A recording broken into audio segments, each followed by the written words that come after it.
Finalmente salió. El martes se puso en marcha la primera obra vial que se realiza en nuestro país mediante participación público-privada. Un consorcio, integrado por la uruguaya SACEM y la española SACIR, se encargará de la reconstrucción de las rutas 21 y 24, que conforman el principal corredor de tránsito del litoral oeste. El inicio de los trabajos representa todo un hito. ¿Por qué? Y porque el sistema PPP, que es la gran apuesta del gobierno para encarar varias inversiones pendientes en infraestructura, venía muy cuestionado por su lentitud. Las críticas venían incluso desde adentro mismo del Ejecutivo, al punto que el ministro de Transporte y Obras Públicas, Víctor Rossi, se quejaba el mes pasado de que con esta ley de PPP no había podido mover ni una carretilla. ¿Recuerdan cuando hablé aquí en el programa? Y cuando entonces yo alerto y comento esto de la carretilla, no es porque quiera discutir con el economista Ferreri o con el contador Astori, no porque yo les reproche a ellos sus comentarios explicando lo cual es el rol de las PPP. Yo estoy convencido que todos los instrumentos y también las asociaciones público-privadas las tendremos que utilizar para construir el futuro del país. El asunto es que tenemos que aprender de esta experiencia para hacer las modificaciones en las disposiciones legales y reglamentarias ahora.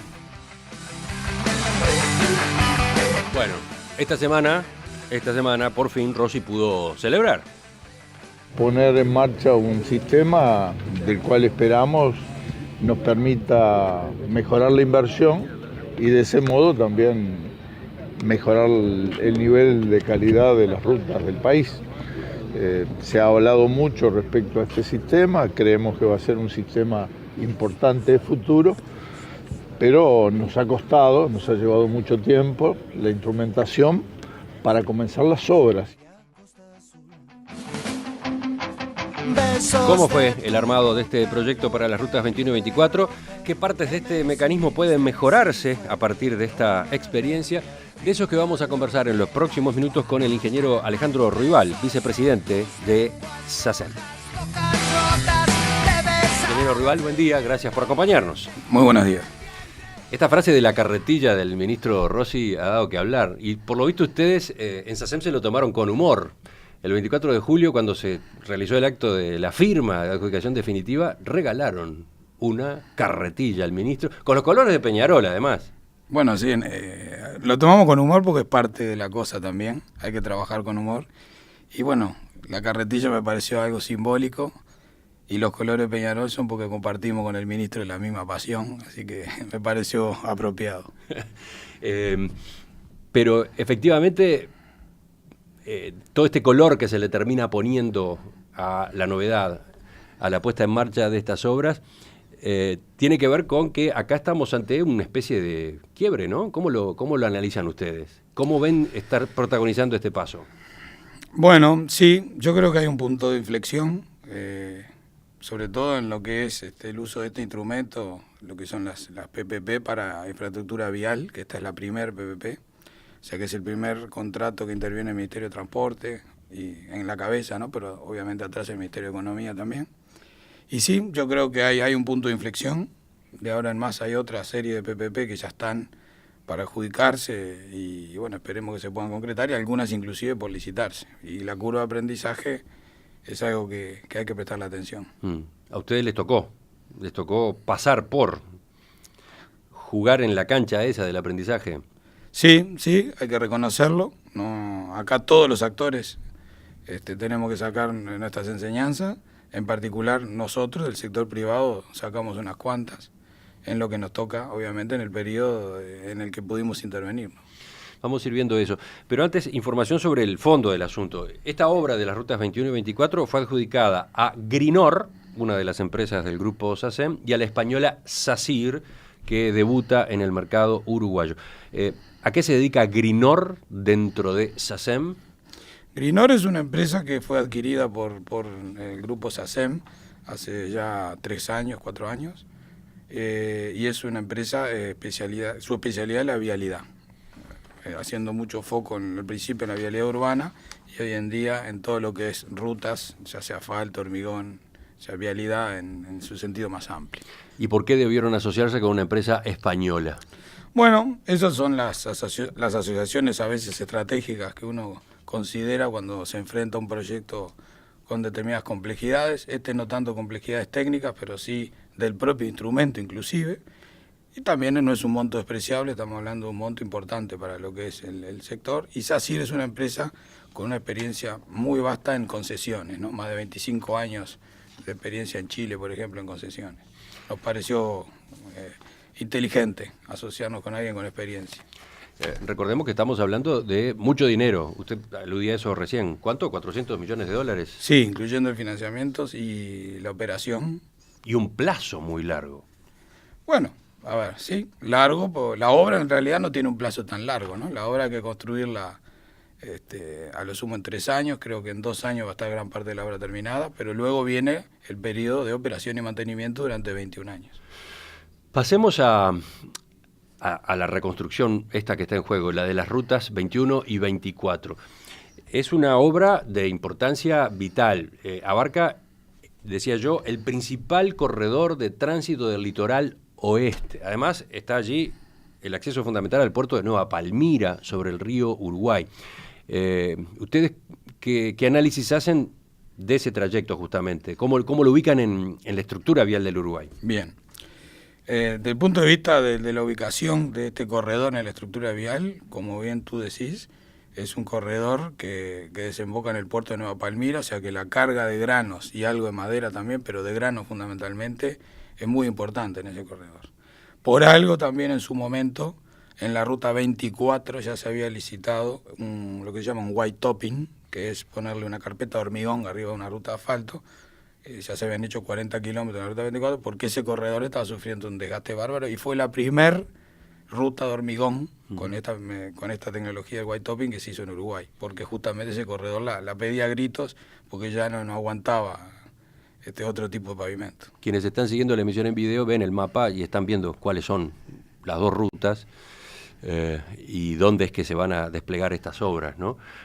Abarca la ruta 21 desde Nueva Palmira al norte, pasando por Dolores hasta llegar a Mercedes, y luego el trayecto, claro, incluye unos kilómetros por la 2, pero cerca de Fray Bentos sigue con la 24. La 24 al norte, paralela al río Uruguay, hasta llegar, de hecho, a la entrada de Paysandú. Son en total 179 kilómetros. Sí, y ahí es importante remarcar, se compone básicamente de unos 40 kilómetros sobre la 21, ese tramo que estábamos hablando, y unos 40 y algo, 49 kilómetros sobre la 24, pero 8 kilómetros y medio del bypass nuevo en Nueva Palmira con un puente sobre el arroyo Sauce. Esa es obra que también hay que hacer. En pavimento de hormigón. Y eso, para los que conocen Nueva Palmira y ven el estado hoy en día de las calles donde transitan los camiones cuando acceden al puerto, saben lo importante que es tener este bypass en la ciudad de Nueva Palmira y sobre todo un pavimento rígido.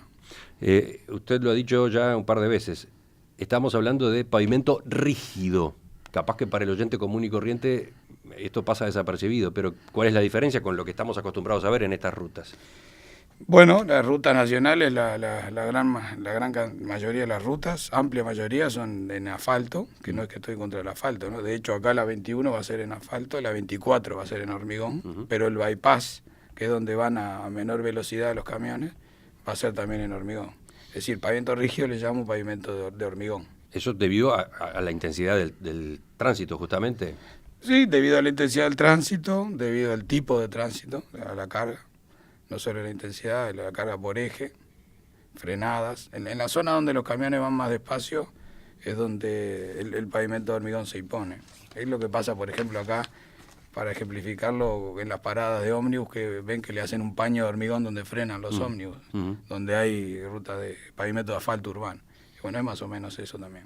Bueno, entonces, vamos a repasar ahora, dejando de lado la obra y la importancia de este corredor vial, vamos a repasar el proceso que siguió esta PPP. Vamos a tratar de averiguar dónde están los detalles que se pueden corregir. Seguimos en diálogo con el ingeniero Alejandro Ruibal, vicepresidente comercial y de operaciones en SACEM. Vayamos al mecanismo, al PPP. Recordemos que en este sistema el consorcio que gana una licitación asume la responsabilidad y los riesgos financieros. Recién al finalizar la obra, cuando termina de construir, y a medida que ésta se va utilizando, el concesionario comienza a cobrar, comienza a amortizar la inversión cobrando un canon al Estado, que en este caso se extiende por 24 años, decíamos, ¿no? 23 21 años. En todo este plazo, el consorcio se encarga del mantenimiento de la infraestructura. Allí hay toda una diferencia, ¿no?, con respecto a la contratación tradicional para obras viales que ha hecho el Estado durante décadas y décadas. Ahí está una de las diferencias importantes, ¿no? Sí, esto es lo que ese pago que tú haces mención, Emiliano, es lo que se llama el pago por disponibilidad de la infraestructura. Se paga por la disponibilidad de esa infraestructura en el futuro. Y al tener el mantenimiento, somos nosotros que tenemos que mantener esa carretera, manteniendo los niveles de servicio, y cobraremos el 100% de la cuota si logramos mantener la disponibilidad de esa ruta de acuerdo a los estándares fijados en el pliego. Uh-huh. O sea, se va haciendo una evaluación del estado de la ruta para habilitar o no los pagos que ustedes tienen que recibir. Sí, hay una cantidad de coeficientes, que no vamos a entrar en detalles, que multiplican la cuota y con eso se cobra uno y con eso paga el préstamo. Por eso el financiador es muy importante en esto, porque acá hay un riesgo real que se transfiere al sector privado por parte del Estado, que en definitiva se va a terminar cobrando en función de que eso se mantenga en condiciones durante 21 años, ¿no?, que son periodos largos, ¿no? No estamos hablando del plazo normal de mantenimiento de una obra de 2 años. Uh-huh. Sí, claro está. En una licitación tradicional, la empresa constructora hace, por ejemplo, la carretera, la entrega y a partir de ahí se olvida, desaparece de escena. Bueno, están los periodos de responsabilidad, responsabilidades y hasta recepciones definitivas. Y también está la responsabilidad decenal, que uno no, por sobre vicios en la construcción, ¿no? De todos modos, pero dejando de lado eso, a partir de ese momento, quien se ocupa del mantenimiento es el ministerio, por ejemplo. Exactamente, ¿no? O sí, el ministerio con recursos propios o con licitaciones para mantenimiento que tiene que ir haciendo cada tanto. Pero le corresponde asumirlo al ministerio. Exactamente. Aunque sea con otras empresas, pero es otra historia, ¿no? Entonces, para ustedes este es un buen sistema, este es un cambio importante desde el punto de vista de las necesidades de infraestructura que tiene el Uruguay. Para nosotros y para mí, en lo personal, es un instrumento para determinados proyectos adecuados. Para determinada magnitud de proyectos, de complejidad de proyectos, es un proyecto, es una herramienta más que tiene el gobierno, el Estado, para invertir en infraestructura. No es la única y no es la que con esta hay que aplicarle a todos los proyectos, todo tiene que pasar por PPP. Pero creo que bien utilizada, afinado el instrumento, que creo que esa es la etapa que estamos entrando ahora, es un instrumento muy válido para mí, porque además hay una cosa no es menor. Una cosa importante que creo que es la que hay que trabajar más también es en el grado de libertad que hay que darle al privado a la hora del proyecto. ¿Cómo es esto? A ver. ¿Qué quiere decir? Porque al quedarme yo responsable de la carretera o de la infraestructura en general, si no es una carretera, durante 20 años, un periodo importante, es lógico que yo tenga libertades sobre el diseño de esa carretera y no me restrinjan mucho el diseño. ¿A qué se refiere con diseño? Y que me dejen aportar ideas creativas sobre el diseño, sobre el espesor, sobre el material a utilizar, sobre ese tipo de definiciones, porque en definitiva la voy a tener tanto tiempo que es lógico que yo pueda participar más con el diseño. Esas son cosas que se están hablando y que va por ahí. Ese grado de libertad es importante. Transferirle inclusive más riesgo también. Más riesgo, más grado de libertad también. Entiendo. Ustedes pueden llegar a la conclusión de que las especificaciones técnicas que vinieron en la licitación no son las más convenientes, que ustedes pueden manejar la calidad de la infraestructura que se requiere, pero con otras fórmulas. Con variantes. De hecho, nosotros pusimos una variante, que es el pavimento de hormigón de la Ruta 24. Que eso no estaba en la oferta básica. Ajá. Uno podía hacer la de asfalto, de hormigón. Nosotros elegimos hormigón, dominábamos esa técnica, conocíamos esa técnica, habíamos construido el tramo que hablaba hoy de white topping de la Ruta 24, y bueno, eso fue una elección. Pero estoy hablando en sentido general, para cualquier infraestructura, con este tipo de proyectos, el manejar cierto grado de libertad del lado del oferente es importante, para la elección del diseño y hasta del procedimiento constructivo también. Bueno, ahí ya empezamos a sacar alguna conclusión, empezamos a sacar lecciones, pero veamos todo el proceso en su conjunto. ¿Cuánto llevó el trámite en sí mismo desde que se hace el llamado público a interesados y se divulga el pliego licitatorio provisorio, que fue en noviembre de 2014, hasta ahora que empiezan las obras? Estamos hablando de casi 3 años, ¿no? Sí, creo que inclusive antes se habían comenzado con análisis, según me comentó el ministro, de este proyecto. Pero a ver... Y en la interna del gobierno, a su vez, claro, había todo un periodo previo de estudio, ¿no? Sí. Yo puedo hablar del periodo en el que participé y de las responsabilidades que me tocaron a mí y a mis socios. Nosotros, la oferta esta fue en febrero del 2015 y nos adjudicaron sobre finales de 2015, por ahí por noviembre. Comenzamos a trabajar en el 2016, se puede decir, en realidad sobre la estructuración, sobre la definición de lo que podía ser el contrato y interactuando con el financista o el quien va a poner los fondos, ¿no? Sí. Febrero de 2015 se realiza la apertura de ofertas, se presentan 3 consorcios internacionales, ¿no? Noviembre de 2015 se produce la adjudicación provisional al consorcio que ustedes integran. Y después hay una negociación de 1 año, ¿no? Sí. Negociación, construcción de soluciones. ¿Cómo es esto? ¿Cómo fue esto? ¿Por qué todo este tiempo? Porque en realidad, desde la adjudicación provisoria hasta ahora es que pasaron 2 años y algo, ¿no? Bueno, a ver, acá hay que analizarlo de los dos lados. Del lado del privado, nosotros cuando presentamos la oferta en su momento, en febrero del 2015, analizamos una situación, comenzamos con los financiadores, con el pliego que había y con las condiciones que había.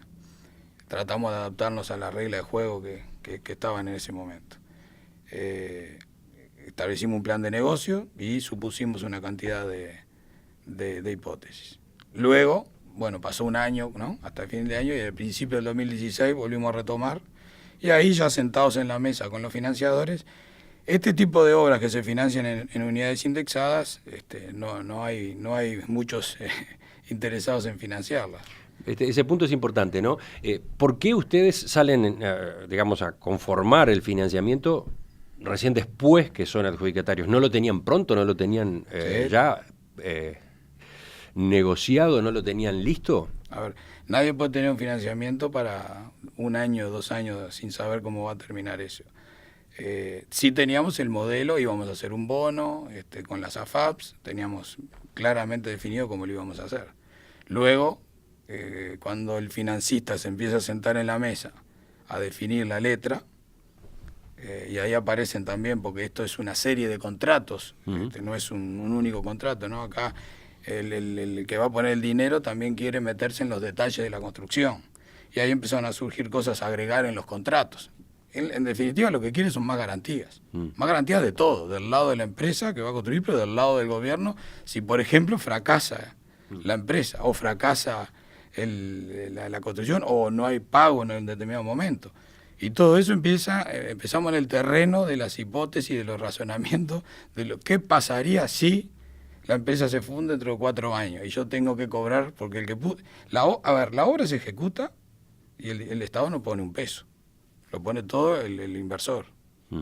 Y va a empezar a cobrar después que está pronta la obra, en cuotas durante 21 años. ¿Qué pasa si dentro de 6 años quiebra la empresa, por ejemplo? Y bueno, ahí exige. ¿Qué pasa si cambia el gobierno las condiciones o cambian determinadas condiciones? Y todo eso intervienen asesores. ¿Nada de eso estaba previsto en el llamado? Algunas de esas cosas sí y otras no en el detalle como lo exigieron después. Entonces ahí fue que se explicó una parte de la demora, en ese tipo de negociaciones. En esas idas y vueltas que llevan meses, que son cosas formales, donde intervienen muchos actores. También para responder a veces estas cosas, los tiempos fueron más lentos de lo que uno hubiera deseado, de ambos lados, ¿no? ¿Cuánto jugó allí la dispersión de dependencias del Estado que están en juego en este llamado en Bueno, particular? yo no lo puedo valorar mucho, pero obviamente intervinieron unos cuantos actores. Intervenía el Ministerio de Transporte, intervenía Economía, y bueno, y del lado nuestro también teníamos nuestro tiempo y intervenían muchos asesores también. Necesario, ¿no? Y hay que decir la verdad, nosotros habíamos pensado estructurar esto como un bono con las AFAPs. En determinado momento se crea el fondo de CAFAM junto con las AFAPs, que es un instrumento nuevo que se crea para este tipo de proyectos, que se crea en el 2016. Y bueno, ahí entre todos llegamos a la conclusión que era mejor que este primer proyecto del país entrara por ese fondo que no tenía ningún proyecto. Hicimos todos un esfuerzo para tratar de integrarlo en ese fondo. Eso nos agregó algunos meses más al proceso, pero me parece que era un poco lógico que si se había creado un fondo donde las AFAPs no querían ellos estar atrás de los aspectos técnicos de los proyectos, se habían sumado entre todas y se habían juntado con la CAF para hacer ese instrumento, se metiera este proyecto ahí adentro. Y eso surgió... CAF es la Corporación Andina de Fomento, lo que era la Corporación Andina de Fomento del Banco de Desarrollo de América Latina, ¿no? Sí. ¿Cómo funciona en ese esquema con la SAFAP? Porque para mucha gente supongo que esto es toda una novedad, capaz que ni siquiera oyeron hablar de esto. Bueno, es el fondo que forma CAF, que se llama CAFAM, junto con las AFAPs y el Banco Seguro del Estado también. Pusieron un dinero, creo que 350 millones de dólares para proyectos, y con esos proyectos, con ese fondo quieren estructurar este tipo de proyectos, como un instrumento dedicado a este tipo de inversiones, que es distinto a hacer un bono y que luego las AFAP vayan a comprar, estructurar un bono y que las AFAP lo salgan a comprar, que es la otra forma, que es la forma original, que lo pensamos así porque no existía este instrumento. Son las cosas que están pasando en el están aparecieron estos instrumentos cuando sobre la marcha, y yo creo que los proyectos estos que vienen se están beneficiando de todo esto. ¿Ustedes esperaban que hubiera más opciones de financiamiento? No, en unidades indexadas, cuando empezamos a estudiar esto ya en la previa, sabíamos que íbamos, por eso optamos por ir a un bono de las AFAPs, comprado por las AFAPs. No esperamos. Hoy en día que ya en las próximas PPP se está hablando parte en moneda extranjera, ya sea dólares o euros, y parte de unidades indexadas, es distinto porque ahí ya pueden aparecer inversores extranjeros. ¿Cuánto ha jugado en este capítulo en particular, el de financiamiento, el tamaño de las empresas uruguayas? En la hipótesis de que se buscara recursos fuera del país, por ejemplo. En el caso nuestro no incidió para nada, de hecho podíamos haber ido a esta oferta solos. Teníamos las garantías suficientes y el volumen suficiente. Esta es una obra de 80 millones de dólares y nuestra empresa factura 200 millones de dólares al año. O sea que no fue un tema, en nuestro caso no. Elegimos la asociación por, como expliqué al principio, por un tema de sumar y también diluir algo de riesgos y sumar experiencia. Acá la gente de SACIR aportó mucho, con especialistas en este tema, y creo que es bueno que un actor de ese tipo se haya interesado en el mercado, y es bueno que las empresas nos podamos asociar con gente que conoce de otros mercados, porque aprendemos todos en eso. Pero acá no en ningún momento jugó la escala, la escala no jugó para nada en esto, no fue un problema para nosotros. Mencionó al pasar la cifra de 80 millones de dólares, que difiere de la que mencionamos antes. A ver, ¿cómo se lo explica a la audiencia? 80 millones de dólares es la valoración de las obras, 400 millones de dólares es si uno toma en cuenta todo el financiamiento más todo el mantenimiento durante 21 años. Y las obras que hay que hacer durante ese mantenimiento. Porque no nos olvidemos de una cosa, yo hago la carretera 3 años, pero dentro de 8 años, 10 años voy a tener que hacer obras. Porque las carreteras se desgastan, se rompen. Inclusive hay una variable afectada del tránsito, porque ¿qué pasa si el tránsito se multiplica por 10? Bueno, está previsto en el contrato. Y va a haber que hacer obras. Todo eso se toma en cuenta en el valor que le digo. En realidad estoy hablando de dólares, pero debería hablar de unidades indexadas, que es el monto, pero para no complicar es mejor manejar grandes números en dólares. Este martes se inició la reconstrucción de las rutas 21 y 24, la primera obra vial que se realiza mediante la modalidad de participación público-privada. Estamos deteniéndonos en esta noticia, que es todo un hito, porque este mecanismo de contratación venía siendo cuestionado por su lentitud. Entonces interesa saber cómo fue el proceso ¿Y qué aspectos pueden mejorarse para las próximas obras que se canalicen por esta vía? Estamos en diálogo con el ingeniero Alejandro Ruibal, vicepresidente comercial y de operaciones en SACEM. Ingeniero Ruibal, estábamos hablando de las características que tiene esta obra. Voy a resumirlas porque las comentamos temprano. Abarca la ruta 21 desde Nueva Palmira al norte, pasando por Dolores hasta llegar a Mercedes, y luego el trayecto, claro, incluye unos kilómetros por la 2, pero cerca de Fraiventos sigue con la 24. La 24 al norte, paralela al río Uruguay, hasta llegar, de hecho, a la entrada de Paysandú. Son un total de 179 kilómetros, pero en ese total las obras son diferentes, ¿no? 130 kilómetros son obras de construcción, ¿no? Y 49 kilómetros son de puesta a punto. No es lo mismo. No es lo mismo.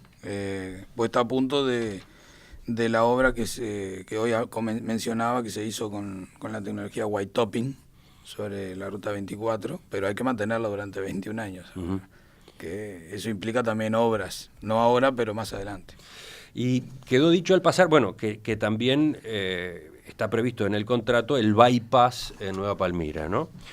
Pero hablábamos de hormigón y hablábamos de la otra técnica más usada a lo largo de la historia uruguaya, ¿no? Asfalto. Del asfalto. ¿Por qué una y por qué otra? En este mismo corredor se va a usar las dos, ¿no? Sí.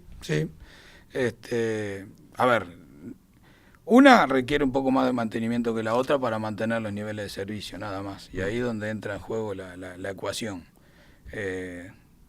Llegamos a la conclusión de que en la ruta 21 nos convenía hacer en asfalto y mantenerlo más seguido, y en la ruta 24, que ya tenía un tramo de white topping, terminarla toda de hormigón y hacer una ruta de hormigón, no de white topping, sino de hormigón, es pavimento de hormigón. O sea que hay que arrancar todo lo que hay y hacer un pavimento de hormigón. En principio van a rendir igual. En principio van a rendir igual. Pero ¿se puede ir en Uruguay, se puede avanzar más con las rutas de hormigón? Sí, yo creo que se está haciendo. Ahora acabamos de inaugurar la ruta 12, fueron 46 kilómetros de pavimento de hormigón. Quedó muy bien, un tramo muy lindo, que además ahí también hay mucho tránsito de camiones. El tema, a ver, las rutas de asfalto tienen mayor confort, nadie lo va a negar.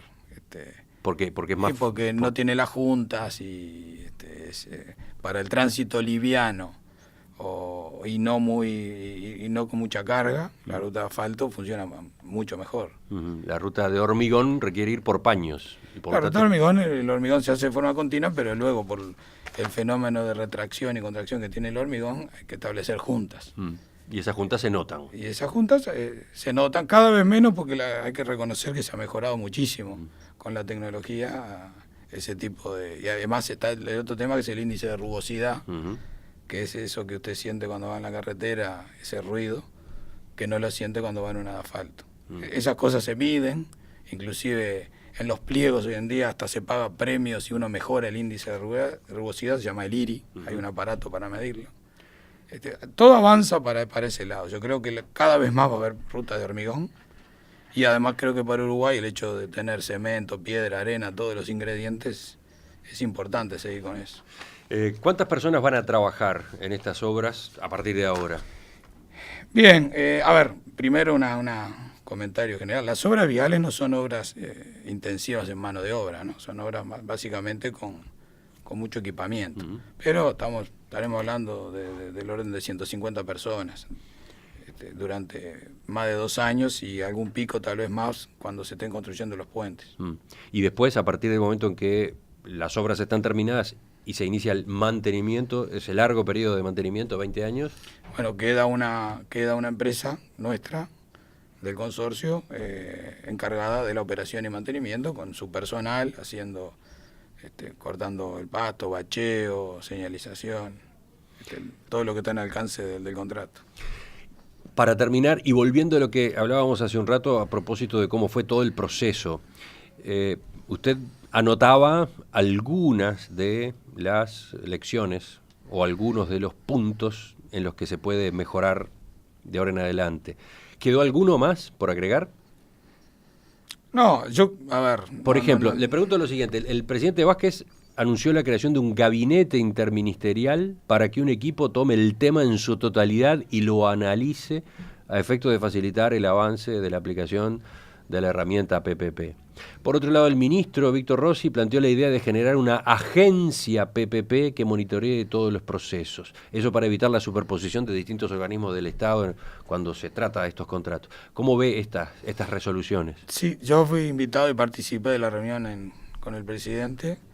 Entiendo su preocupación. Yo creo que todas estas cosas van en el mismo sentido, pero hay que reconocer que ya muchas se están haciendo ahora, no se está esperando. Los pliegos que están saliendo ahora están incorporando cosas que surgieron de esta negociación o de este intercambio para poder cerrar el contrato nuestro, y ya están volcándose en los nuevos pliegos.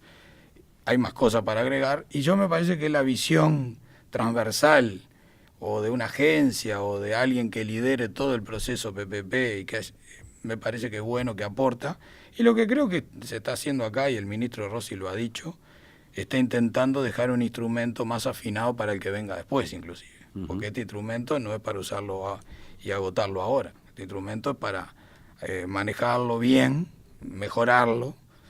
Se han hecho muchas mejoras. Hoy hablábamos de la moneda en la que se va a pagar, podemos hablar de la incorporación de garantías, de los grados de libertad para el diseño.